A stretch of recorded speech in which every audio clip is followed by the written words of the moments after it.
کرتے ہیں اہل اللہ کو جو صحابہ کے اندر ہوئے ہیں. حضرت سیدنا عثمان غنی رضی اللہ عنہ یہ بھی تو اللہ کے دوست ہیں, یہ بھی اللہ والے ہیں, تو یہ بھی تو بہت زیادہ دولت مند ہے. تو یہاں پر صرف یہ بات نہیں کہ دولت مند اور غریب یہ نہیں ہوتا ہے, بلکہ جو اللہ کی محبت میں ڈوبا ہوا ہوتا ہے وہی اللہ والا ہوتا ہے, جس کے دل میں اللہ تبارک و تعالیٰ کی چاہت ہوتی ہے, جو دوڑتا ہے اللہ ہی کی طرف, جس کا منشا وہی ہوتا ہے, جو مخلص ہوتا ہے, کوئی اور اس کا مقصد نہیں ہوتا. نیت, خلوص, اخلاص خالص اللہ کے لیے جو ہوتی ہے ہر کام کے لیے, چاہے وہ نماز پڑھ رہا ہو, ذکر کر رہا ہو, قرآن پڑھ رہا ہو یا پھر کوئی اچھا عمل کر رہا ہو, اس کی نیت بالکل خالص ہوتی ہے اللہ کے لیے. یہی اللہ والے ہیں جو ریا سے بالکل پاک ہوتے ہیں. اور وہ لوگ جو اللہ کی نیت نہیں ہوتی ہے بلکہ بندوں کی نیت کے ساتھ کرتے ہیں, اس کام میں برکت نہیں ہوتی ہے, اس کام کو اللہ تعالیٰ پسند نہیں فرماتا, بلکہ یہ تو شرک کہا جاتا ہے. یہ بھی ایک طرح سے شرک ہے کہ بندہ اللہ کے لیے عمل نہیں کر رہا بلکہ بندوں کے لیے عمل کر رہا ہے. وہ نماز پڑھ رہا ہے لوگ دیکھیں مجھے نیک سمجھے, وہ جہاد کر رہا ہے تاکہ لوگ مجھے مجاہد سمجھے, وہ اپنے آپ کو شہید کروانے کے لیے چاہتا ہے کہ لوگ مجھے شہید کہیں. اپنے نام کے لیے, اپنی شہرت کے لیے, اپنے مقام اور مرتبے کے لیے جو آدمی کام کرتا ہے وہ اولیاء کرام میں سے نہیں ہے, بلکہ وہ تو دنیا دار ہے. اور عام دنیا دار جو ہوتا ہے اس سے بھی زیادہ گیا گزرا ہے کہ یہ اللہ کی عبادت میں بندوں کو شریک کر لیتا ہے تاکہ ان سے نفع حاصل کرے. تو ایسے نہیں ہوتے ہیں اولیاء کرام, بلکہ اولیاء کرام کی مثال ہی جدا گانا ہوتی ہے. تو وہ اللہ والے ہیں اور اس کے اندر بھی کوئی جمال والا ہوتا ہے, کوئی کمالی ہوتا ہے, جو جلالی ہوتا ہے, کوئی جمالی ہوتا ہے. تو جو جلالی ہوتا ہے ان کی فطرت کے اندر, ان کی طبیعت کے اندر, مزاج کے اندر جلال ہوتا ہے. غلط دیکھتے ہیں تو ناراضگی اور غصہ امڑ آتا ہے کہ نہیں ایسا نہیں ہونا ہے.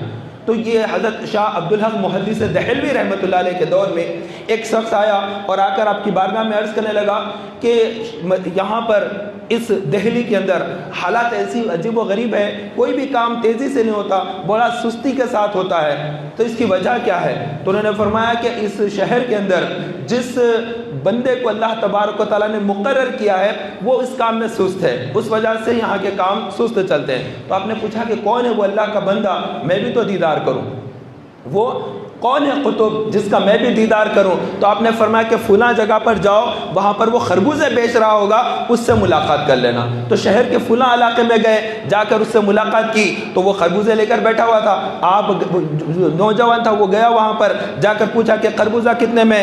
اس نے کچھ ایک آنا یا کچھ وزن کی قیمت بتا دی, تو اس نے لیا, لے کر کاٹا, کاٹ کر کھایا, کھا کر کہا کہ یہ نہیں چاہیے. دوسرا لیا, چکا, کہا کہ یہ بھی نہیں چاہیے. سارے جتنے تھے وہ تمام خربوزوں کو تھوڑا تھوڑا چکر کہا کہ نہیں میں جیسا چاہ رہا ہوں یہ نہیں ہے, چھوڑ کے ہٹ گیا. تو اس نے کچھ بھی نہیں کہا. وہ جو بندہ ہے جو اللہ کے ولی ہیں وہ قطب ہیں, لیکن انہوں نے ایک آنا بھی نہیں لیا اور اتنے سارے خربوزے اس نے خراب کر دیے, تب بھی بالکل نرمی کے ساتھ چھوڑ دیا کہ نہیں اب یہ بیچارہ کو جیسا چاہیے وہ مل نہیں رہا ہے, اس کو ایسے ہی چھوڑ دیتے ہیں. تو یہ بھی ایک قسم ہوتی ہے, یہ بھی اہل اللہ کی ایک قسم ہوتی ہے. کچھ دن گزرے, کام بہت تیزی سے ہونے لگے, ہر چیز بہت تیزی کے ساتھ ہونے لگی.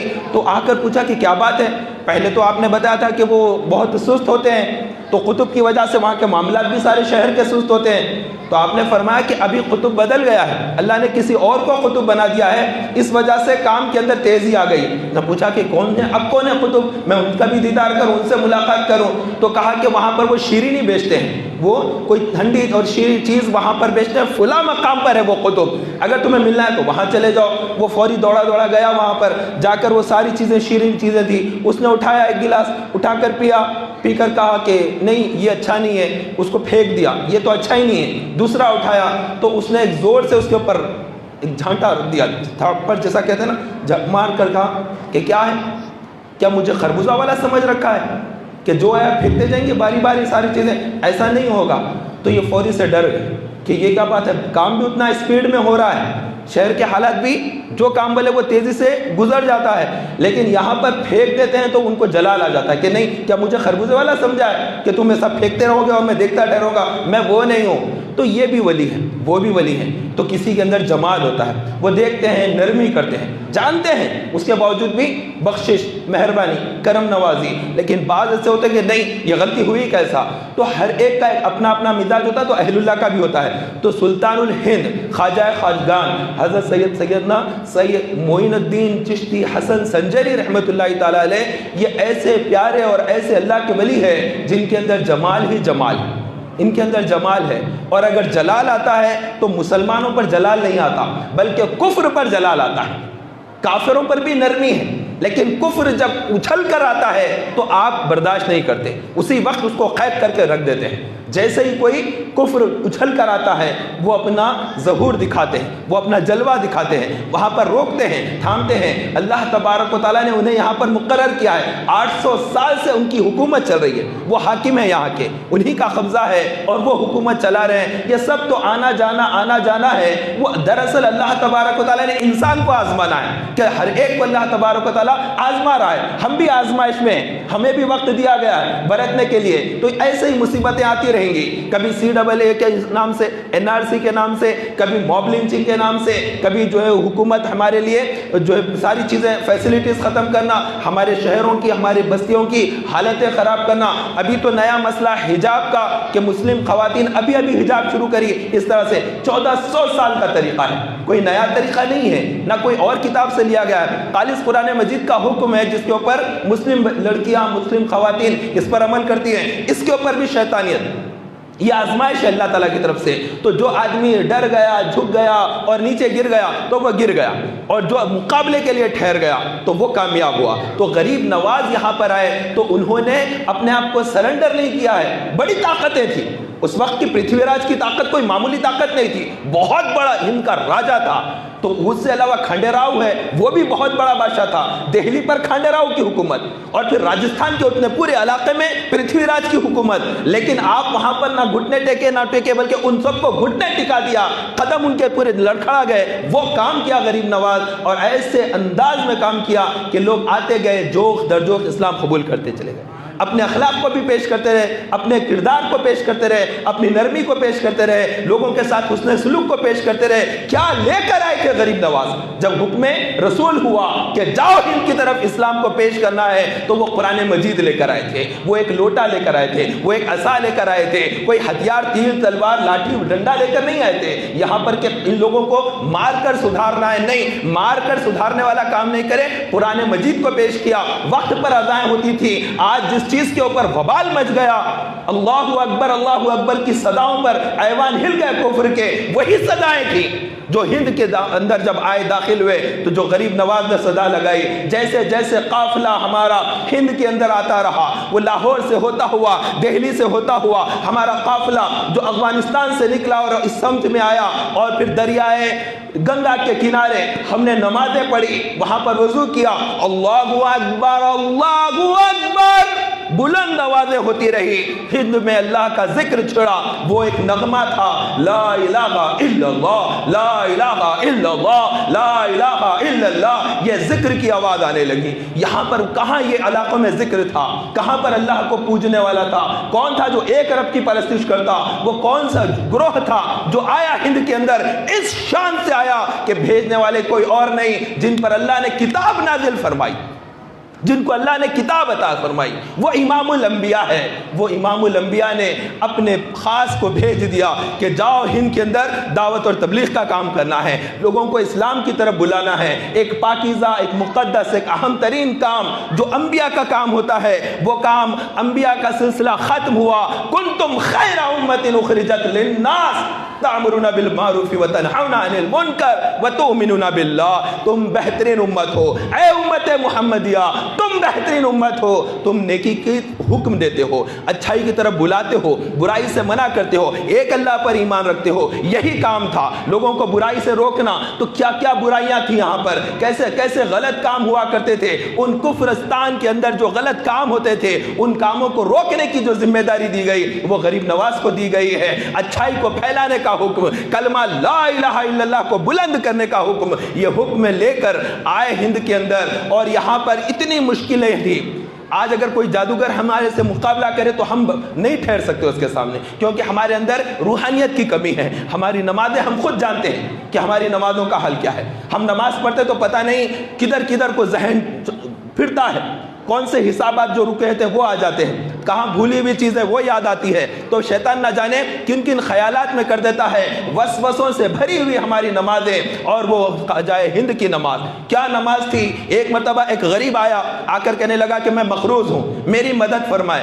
آپ نے فوری سے مصلی بچھایا، 2 رکعت نماز پڑھی، سلام پھیرا، مصلی اٹھایا تو وہاں پر ہیرے پڑے ہوئے تھے۔ آپ نے فرمایا کہ لے جا، یہ تیرا قرض ادا ہو جائے گا، وہ اس کو عطا کر دیا۔ تو یہ نوازتے ہیں، نوازتے ہیں۔ میں اپنی بات خود کیوں نہ عرض کر دوں آپ سے کہ معاملہ یہ تھا کہ کچھ سال قبل میری بالکل حلق میرا بند، مجھے بات چیت کرنا مشکل ہو گیا تھا۔ اس زمانے کی بات جب ہم مسلسل 4 بیانات ہوتے تھے، 4 بیانات روزانہ، ابھی تو بیانات کا اتنا سلسلہ نہیں ہے، کم ہے، تو مسلسل جو بیانات ہیں اور یہ نعتیں پڑھنا ہے، مختلف لوگوں سے گفتگو بات چیت، اس کا اثر اتنا زیادہ ہو گیا کہ حلق بیٹھ گیا اور بالکل آواز نہیں آتی، نام و نشان پر میری آواز نہیں، جیسے میں گونگا ہوں۔ میرے پاس بک ہوتی، اس میں سے میں کچھ لکھ لیتا اور لکھ کر بتاتا، کچھ بھی پوچھنا ہو، پھر وہ اگر کچھ کہتے تو پھر میں سن لیتا۔ اس طرح سے سب سے بات چیت چل رہی تھی۔ میں شہر کے ڈاکٹرز کو بتایا، میں اپنا مرض بتایا، اچھے سے اچھے ڈاکٹر کو بتایا، حلق کے، ENT کے۔ انہوں نے کہا کہ یہ دوا کھائیں، کوشش کریں۔ میں نے پوچھا کہ ہوا کیا ہے؟ کہا حلق کے اوپر کے حصے میں گٹھا آ گیا ہے، بڑا سا گٹھا آ گیا ہے، اس کو جو ہے ہم کوشش کر رہے ہیں کہ کسی طرح دواؤں سے وہ ہٹ جائے وہاں سے۔ بڑی کوششیں کی ڈاکٹروں نے، بڑے بڑے ڈاکٹروں نے، لیکن کامیابی نہ ملی، ناکام رہے ڈاکٹر۔ پھر کہا کہ ایک ہی علاج ہے، آپریشن، اور اس کے بعد کہا کہ آپ نے دستخط کر دینا ہے اور اس بات پر دستخط کرنا ہے کہ آپریشن کے بعد اگر بات چیت مائی ہمیشہ کے لیے چلی جائے، حلق ہمیشہ کے لیے کام کرنا چھوڑ دے، گفتگو نہ ہو، تو آپ خود اس پہ ریسپانسبل رہیں گے، اس بات پر دستخط کریں۔ میں نے کہا کہ نہیں، میں ایسے چیز پر دستخط نہیں کروں گا، یہ دواخانے میں میرا علاج نہیں ہو رہا ہے، یہاں سے دوسرا تیسرا کسی دواخانے میں بھی علاج نہیں ہو رہا تھا۔ میں نے کہا کہ میں کسی اور کا کام نہیں کرتا ہوں، آدمی جہاں کا نوکر ہے وہیں پر تو سیٹ کو پوچھتا ہے کہ ہاں ہماری ضرورت ہے پوری کی جائے، جاب جہاں کرتے ہیں وہیں پر تو پوچھتے ہیں نا کام کے لیے کہ بھائی ہمارے لیے کچھ کیا جائے، ہماری گھر کی یہ ضرورت ہے، ہماری یہ ضرورت ہے۔ کیسا دیکھا ہے آپ نے، ورکر جو ہوتے ہیں کام کرنے والے، کس سے پوچھتے ہیں؟ جس سیٹ کا کام کرتے ہیں، جس کے پاس کام کرتے ہیں، جو کمپنی میں کام کرتے ہیں، انہی کو کہتے ہیں کہ ہماری حاجت پوری کریں۔ میں نے کہا کہ میں کام کس کا کر رہا ہوں؟ میں کام غریب نواز کے مشن پر کر رہا ہوں۔ میں کیوں یہاں کے ڈاکٹروں سے جا کر اپنے علاج کے لیے گوں؟ میں سیدھا چلا، میں بریلی چلا، بریلی کی بارگاہ میں حاضرہ دیا اعلیٰ حضرت کی بارگاہ میں، وہاں سے سیدھا پہنچا اجمیر معلیٰ، اور اس وقت بھی راستے میں کوئی بات نہیں کر پا رہا تھا۔ ایک پیپر ہوتا جس سے کوئی بات کرنا ہوتا، لکھنا ہوتا، میں لکھ کر بتا دیتا، نہیں بات کر پاتا۔ وہاں گیا اور جا کر رات کا آخری پہر تھا، آخری پہر تھا، میں بارگاہ غریب نواز میں تھا، اور میں پھر رو رو کر منقبت پڑھنا چاہا تو میرے حلق نے ساتھ نہیں دیا، آواز نہیں نکل رہی تھی۔ خواجہ ہند وہ دربار ہے اعلیٰ تیرا، خواجہ ہند وہ دربار ہے اعلیٰ تیرا، کبھی محروم نہیں مانگنے والا تیرا۔ میں بھی تو تمہارے در کا مانگتا ہوں، میں بھی تو تمہارے آستانے پر حاضر ہوں، اے خواجہ میری بھی جھولی بھر دے، میرا بھی حلق کا مرض دور کر دے۔ میں گونگا بننا نہیں چاہتا، میں دعوت کا کام کرنا چاہتا ہوں، میں دین کا کام کرنا چاہتا ہوں، میں تبلیغ اسلام چاہتا ہوں، آپ میری مدد فرمائیں۔ میں دعا کرتا رہا، رب کی بارگاہ میں دعا کرتا رہا، خواجہ کا وسیلہ لیتا رہا۔ بس کیا تھا، وہاں سے کسی نے لا کر مجھے کچھ لا کر سندل پیش کر دیا، الحمدللہ میں سمجھ گیا کہ میرا علاج اسی کے اندر ہے۔ وہ سندل لیا، حلق میں جہاں پر گٹا تھا وہاں پر انگوٹھے سے لگانا تھا کہ چکٹ پانی پورا منہ سے نکلتا گیا، اور دیکھتے ہی دیکھتے سارا مرض دفع ہو گیا، ختم ہو گیا مرض۔ اور آج بھی الحمدللہ آپ کے سامنے بیٹھا ہوں، آج بھی خواجہ ہند کی ترانے گاتا ہوں، انہی کا نغمے پڑھتا ہوں، انہی کا صدقہ ہے الحمدللہ تعالیٰ۔ آج اس وقت ہم سنی مرکز نامپلی میں جمع ہیں، آج بھی ہم یاد کرتے ہیں جب مشکل آتی ہے، جب کوئی مسئلہ ہوتا ہے تو ہمیں خواجہ ہند یاد آتے ہیں کہ نہیں، ہمیں کیسے کوئی نکالے گا یہاں سے، جس نے لا کر بسایا وہ وہاں پر موجود ہے، وہ گدی وہاں پر گدی نشین ہے، وہ مسند نشین ہے، وہ جلوہ نشین ہے، کسی کی مجال ہے کہ ہم کو یہاں سے ہٹا سکے؟ تو اللہ تبارک و تعالیٰ نے کیسی بڑی آفت آئی، اس کو کس انداز میں ٹال دیا کہ آدمی سمجھ ہی نہیں سکتا تھا کہ یہ شیطانی طاغوتی طاقتیں ہم پر اتنا ظلم اٹھا رہی ہیں۔ ہماری خواتین، ہمارے بچے سردی کی سخت سخت کالی کالی راتوں میں چوراہوں پر بیٹھے ہوئے، شہر میں کہاں کہاں پر، چاہے وہ دہلی ہو یا پھر یوپی کے مختلف شہر ہو، لکھنؤ کے الگ الگ بستیاں ہو، کہاں کہاں ہماری خواتین بیٹھی تھی۔ کون تھا ان کی مدد کے لیے؟ وہ اللہ تبارک و تعالیٰ تھا جو ہمارے مددگار ہے، جس نے خواجہ ہند کا صدقہ عطا کیا اور مصیبت کو دفع فرمایا۔ تو ایسے ہی مدد ہوتی ہے اہل اللہ کی۔ اولیاء کرام مدد کرتے ہیں۔ یہ وہی خواجہ ہند ہے، جب ہند کے اندر آئے اور آنے کے بعد وہاں پر سب سے پہلے کھانڈے راؤ کو اسلام پیش کیا، دہلی میں اس کو کلمہ پڑھایا، کلمہ پڑھانے کے بعد خواجہ بختیار کاکی رحمۃ اللہ علیہ کو اپنا جانشین بنایا، اپنا نائب بنایا، اور انہیں خلافت عطا کرتے ہوئے وہاں کی ذمہ داری سونپ دی، اور پھر آگے چلے گئے۔ اور وہاں جانے کے بعد جب آپ کو گرفتار کرنے کی کوشش کی گئی اور کئی بے قصور مسلمانوں کو جب گرفتار کر لیا، پرتھوی راج نے گرفتار کر لیا ہند کے راجا نے، تو غریب نواز کو یہ چیز پسند نہ آئی کہ یہ ظلم کیا ہے، اس طرح مسلمانوں کو جیل میں بند کیا جائے گا، اس طرح ظلم اٹھایا جائے گا۔ غریب نواز کو یہ چیز ناپسند ہوئی۔ خراسان کا بادشاہ، افغانستان کے خراسان کا وہ بادشاہ جو سلطان محمد غوری کے نام سے مشہور ہے، اس کے خواب میں تشریف لائے اور ارشاد فرمایا، آؤ آؤ دہلی کی طرف، آؤ ہند کی طرف، ہم نے پرتھوی راج کو زندہ زندہ گرفتار کر کے تمہارے حوالے کر دیا۔ یہ فرما دیا۔ وہ خواب دیکھا، ہاتھ باندھا کھڑا ہوا ہے اور بارگاہ غریب نواز ہے، اور غریب نواز فرما رہے ہیں کہ ہم نے پرتھوی راج کو زندہ زندہ گرفتار کر کے تمہارے حوالے کر دیا، آؤ۔ بس یہ سننا تھا۔ 1,20,000 کا لشکر لے کر سلطان محمد غوری ہند کی سرزمین پر آئے، اور آنے کے بعد اس ظالم کو گرفتار کیا، اور پھر فوج کامیاب ہوئی، اسلامی لشکر کامیاب ہوا، اس کو گرفتار کیا گیا، اور وہیں سے ذلت تھی، رسوائی تھی، اور اسلامی پرچم وہاں سے بلند ہوا۔ ہماری مسجدیں بھی بنارے بلند ہوئی، مسجدوں کا بننے کا سلسلہ، میناروں کی بلندی، اور جگہ جگہ پھر وہاں سے خانقاہی نظام اور اسلام کو پھیلانے کا کام، اور پھر لوگوں کو اخلاق سکھانے کا، کردار سکھانے کا، جو غلط رسم و رواج جو صدیوں سے تھے یہاں پر، وہ تمام صدیوں پرانے رسم و رواج کو ختم کرتے ہوئے ایک اللہ کی عبادت اور شرک سے پاک نظام لے کر آئے، وہ غریب نواز ہے۔ اسی مشن پر ہم کو چلنا ہے، ہم کوئی اور مشن پر نہیں، بلکہ جس اخلاق کریمانہ کے ذریعے اسلام کو پھیلایا ہے، آج اور سخت ضرورت ہے کہ ہم اپنے اخلاق کو بہتر کریں، ہم اپنے کردار کو بہتر کریں۔ کیا رسول اکرم صلی اللہ علیہ وسلم کی مکی حیات طیبہ ہمارے سامنے نہیں ہے کہ کن کن حالات کے اندر نبی پاک صلی اللہ علیہ وسلم نے وہاں پر چھپ چھپ کر بھی ہو تو دعوت و تبلیغ کا کام کیا؟ ہمیں تو اتنا زیادہ مسئلہ نہیں ہے جتنا مکی حیات طیبہ میں تھا۔ نبی پاک صلی اللہ علیہ وسلم نے ان حالات کے اندر دعوت کا کام کیا ہے، لیکن آج بھی ہم اس کام کو پیچھے چھوڑے ہیں۔ یقین جانیے، میری بات کو یقین سے میں آپ کو بتا رہا ہوں، توجہ کے ساتھ آپ سمجھ جائیں اس بات کو کہ کامیابی جو ملے گی وہ نبی پاک صلی اللہ علیہ وسلم کے طریقے پر چلنے پر ملے گی، ورنہ کامیابی نہیں ملے گی، بالکل کامیابی نہیں ملے گی۔ اور ان کا طریقہ کیا ہے؟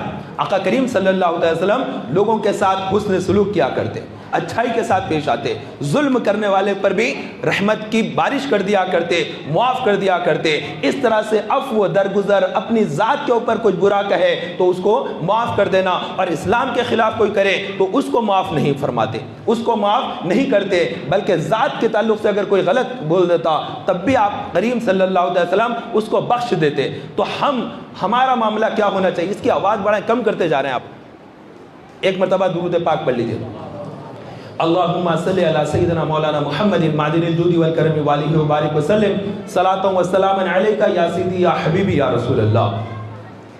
تو میں عرض کر رہا تھا کہ ان حالات کے اندر جو ہندوستان کے اندر ہم دیکھ رہے ہیں، ہم نے اپنی 50 سالہ زندگی کے اندر جب سے ہوش سنبھالا ہے ایسے حالات نہیں دیکھے، بد سے بدتر حالات، بد سے بدتر حالات۔ یہ جو نفرت کے جو بیج ڈالے گئے اب وہ پھل نکل کر آیا ہے، اور چاروں طرف وہ غلاظت، وہ گندگی، وہ دشمنیاں، وہ تمام چیزیں پھیلی ہوئی ہیں، اور یہ بہت ہی خوفناک حالات کے اندر ہم اپنی زندگیاں گزار رہے ہیں۔ ان حالات کے اندر جہاں پر مسلمان کم تعداد میں ہیں ان پر بہت زیادہ ظلم اور جبر ہوتا ہے، تو مسلمان سب سے پہلے باہمی اتحاد پیدا کرے۔ اگر ہمیں کامیابی حاصل کرنا ہے تو سب سے پہلا جو اصول ہوگا وہ یہ کہ اللہ تبارک و تعالیٰ کی رضا والے کام کریں، ہمارا فرض جو عمل ہے وہ نہ چھوٹے۔ ہم الولی کی بارگاہ میں ہم خراج عقیدت پیش کرنے کے لیے جمع ہیں، تو سلطان الہند خواجہ خواجگان غریب نواز رحمۃ اللہ تعالیٰ علیہ، وہ ان کی تو سنتیں بھی ضائع نہ ہوتی، وہ تو نفل ہی نفل پڑھتے، ساری رات نفل پڑھ رہے ہیں، دن میں روزہ رکھ رہے ہیں، مسلسل روزے پہ روزہ رکھتے ہیں، اور پھر عشاء کی نماز پڑھنے کے بعد اپنے حجرے میں چلے جاتے ہیں۔ لوگ سمجھتے کہ آپ اپنے حجرے میں ہیں، لیکن آپ اپنے حجرے میں کا دروازہ بند کرنے کے بعد مکہ مکرمہ پہنچ جاتے اور وہاں پر کعبہ معظمہ کا طواف کرتے۔ رات میں کعبہ معظمہ کا طواف ہو جاتا غریب نواز کا، اور فجر سے پہلے پہلے واپس اجمیر کی دھرتی پر آ جایا کرتے تھے۔ یہ برسوں ان کا معمول رہا، یہ ان کا انداز ہے، یہ ان کا طریقہ ہے۔ تو رات میں جاگ رہے ہیں، عبادت کر رہے ہیں، دن میں روزہ رکھے ہیں، عبادت کر رہے ہیں، اور کم کھانا، روکھی سوکھی جیسی ملتی ویسا روٹی کھا لیا کرتے تھے، پانی میں بھگو کر کھا لیا کرتے تھے، کبھی نمک کے ساتھ روٹی کو لگا کر کھا لیا کرتے، ایسا نہیں کہ سالن چاہیے، نہ، نمک کے ساتھ کھا لیا کرتے، بس گزارا ہو جاتا ہے، پیٹ بس اس کو پالنے والا جو کام ہم کرتے بیٹھے ہیں، نہ، ایسا نہیں، بلکہ کم سے کم کھانا، بہت ہی زیادہ غربت والی زندگی جسے ہم دیکھنے میں کہتے ہیں، تو یہ اختیاری تھی۔